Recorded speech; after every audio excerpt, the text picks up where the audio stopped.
Hello, come in, sit down. Would it be alright to record it? Of course it will. Cheers. Not a problem at all, my darling. Done this before? I've done that with Pauline Audra. Oh, did you? Yeah. Okay.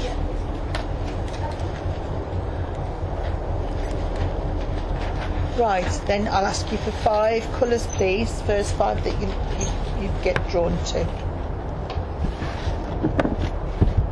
That one.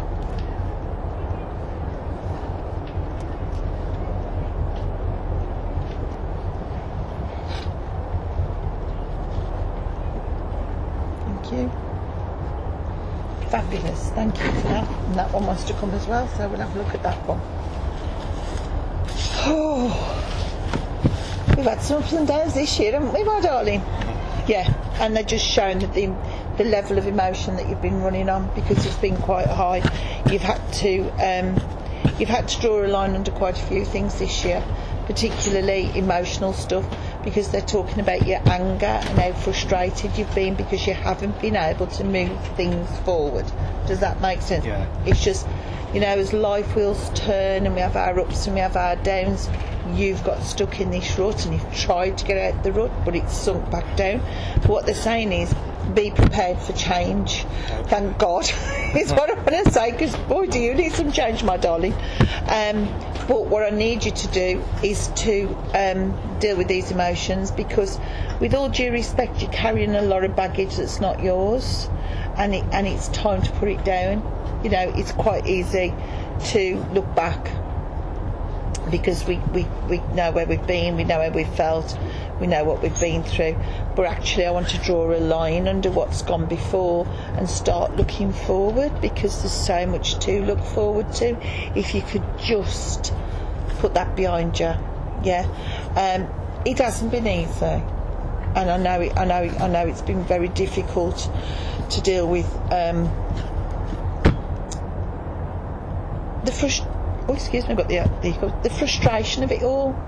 But what they're saying is that if we can put this to bed, the rest of it's going to be quite easy. So what I need you to do is I need you to write a letter, and I need you to sit down and write a letter about, you know, how you're feeling. Have a rant. Dear God, I'm fed up because, and tell him the who's, the whys, the wherefores of what's upset you. Because once we've done that, we can start letting the feelings flow. So while you're writing your letter, if you feel like you want to cry, then cry. Let them out. Tears are healing. They're not a failing, they're not a weakness, they're healing. And I need to surround you with emotional healing, so we can go from there to here, which is exciting. It's new, it's fresh, and I want to say by September we're there. Okay, we're there. So let's get positive. Let's look forward to next February. Why is February a significant month to you? Birthday, anniversary of a passing? No. Then let's look forward to February, because I can't get away from February. They're giving me February, and they're saying that it's a time when that's almost like when I want to call your new year. Because that's where everything starts to change, everything starts to move.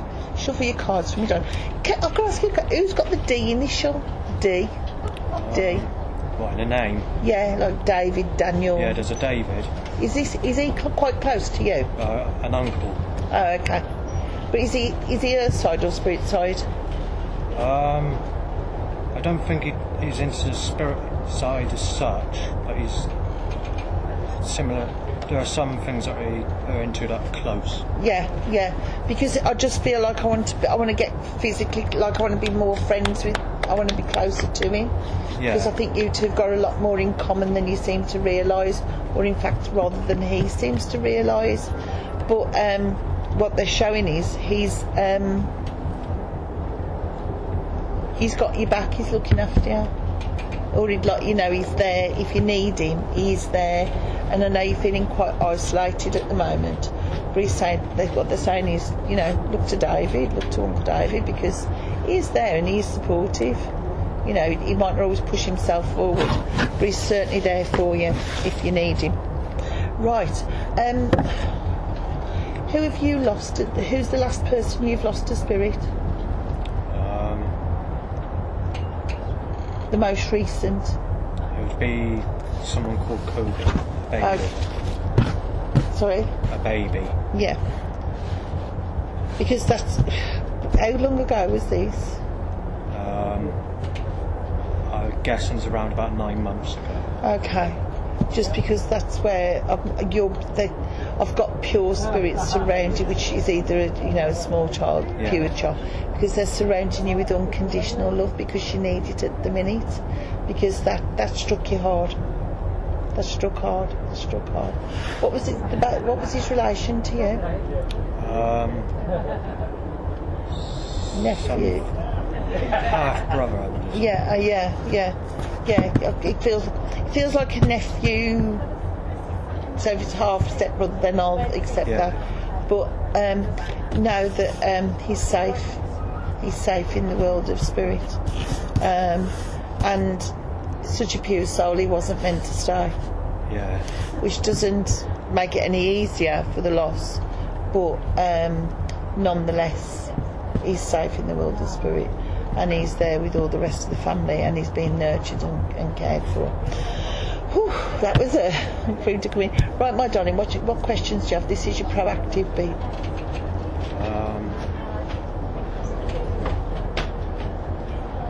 Maybe companionship. Okay, let's see where we go. Yeah, because you're waiting for the love of your life to walk in. It's like you're ready now. You weren't ready before, though. You thought you were, but you weren't. But what they're saying is the waiting's nearly over, because you've been waiting for about 18 months. He's like, come on then, where are you? I need somebody in. And what they're saying is that this year's been difficult, and it's like, when's it my turn? When's it my time? And they're saying that it is coming. I've got to give you peace of mind that there is somebody there for you. Slightly younger. Yeah.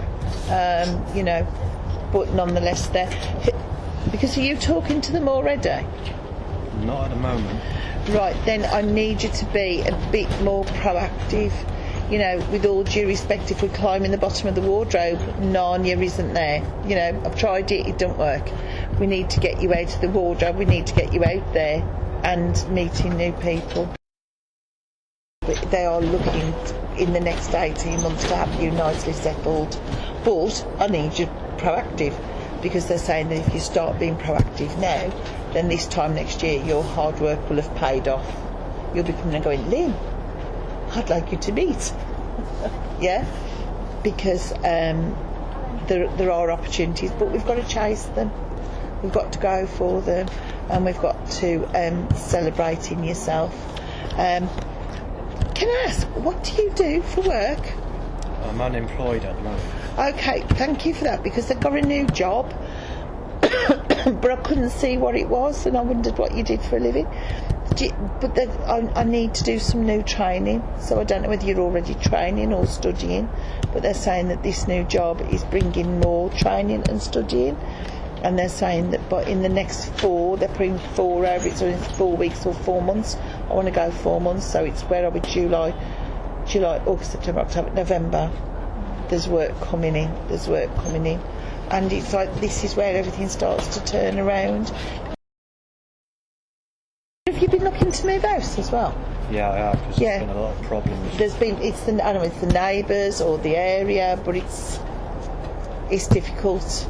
And they're saying that start looking again. I don't know whether you've given up on the search for where to go or whether you were struggling to move, but they're saying there's something coming by the end of this month. So open up to the fact that there is an opportunity to move, because they're saying if you start looking now during this month of July, we have you in your new home by Christmas, and I'm settled and it's nice. Who have you been asking to help you with this? Because I need some help. It's like I need some support, I need some help. There's a particular housing website, I can't remember the name of it, where my mum is helping me to... Oh, is that what? Yeah, because it's like whoever's giving you the help, you'll manage it, and it's I like where you're going. It feels, I know this sounds daft, but it feels safe. I don't feel very safe. I don't know whether this is you that I don't feel safe, but you don't feel safe where you are. So I don't know whether you had some like rougher people moving down the road or in the next street. You're spot on. It's like, you know, I don't want to be rude, but you know, when the neighbourhood starts to go downhill, you know, when they move like rougher people in, and that's what seems to be going on. And it's like, yeah, you're right, you need to move because it is starting to go, and you don't want to live amongst these people. That's correct. So I need to get you out. I need you to find somewhere new. So keep plugging on with Mum, because if you keep looking during this month, then that move's coming, and by Christmas you're really nicely settled in this place. And I just feel you've got all your stuff around you, and it's comfortable. It's a sanctuary. It's your sanctuary, which would be rather lush because you've got your new job and your girl. So that's what we want to do.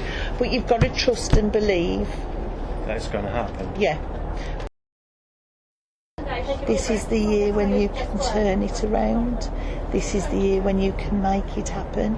Have you got a wish board? No. Have you ever created a wish board? No. You've got to create a wish board. Get a piece of card, a piece of paper, and cut out things that you want in your life. So if you want to, I don't know, create your nice house, you know, nice job, nice garden, whatever, put it out, put it on your wish board and put it somewhere you're going to see it every day, like on the fridge or on your wardrobe or on your mirror, and keep looking at it and willing it in, because it will come, law of attraction. But this is all success. Draw a line under what's gone on before, all the disappointments, all the frustrations. Let's start getting excited. Let's start looking forward, because the best is yet to come. Okay, and just out of interest. Excellent. I like. Yes, out of interest. Go on. Can you give the name of this girlfriend that's coming into my life? No, and I'll tell you why. Yeah. And I'll tell you why I don't. Yeah. I won't give descriptions. That's right. I used to. I don't know. You're too young to know, but there used to be a programme on the TV called the Pineapple Dance Studio on Sky, and I used to read for all of the dancers on there and the presenter. So I said to the one girl, "Oh, this man's coming." Da da da da da da. So 6 months later, she come back and I said, "Oh, you've met him?" And she went, "Yes, he's wonderful." And I said, "Oh, we're getting married?" And she went, "No, I'm going to fall out with him." And I said, "Why?" She said, "Because you told me he'd be 6 foot, and he's only 5'8". And I was like, "You are joking, you're having a laugh." And she went, "Well, no." And then I realised that my tall might be somebody else's short, my fat, somebody else's fat might be my cuddly. So I don't give descriptions. Oh. Okay, and that's the reason why. But you know what? You don't need it. You'll know. You'll know. I don't know what you're going to do when you have to choose between the two, but hey ho, that'll be fun. Any more questions, my lovely? No, that's... Have you enjoyed your reading? Yeah, that's great. Good. So we need to go out there and be proactive.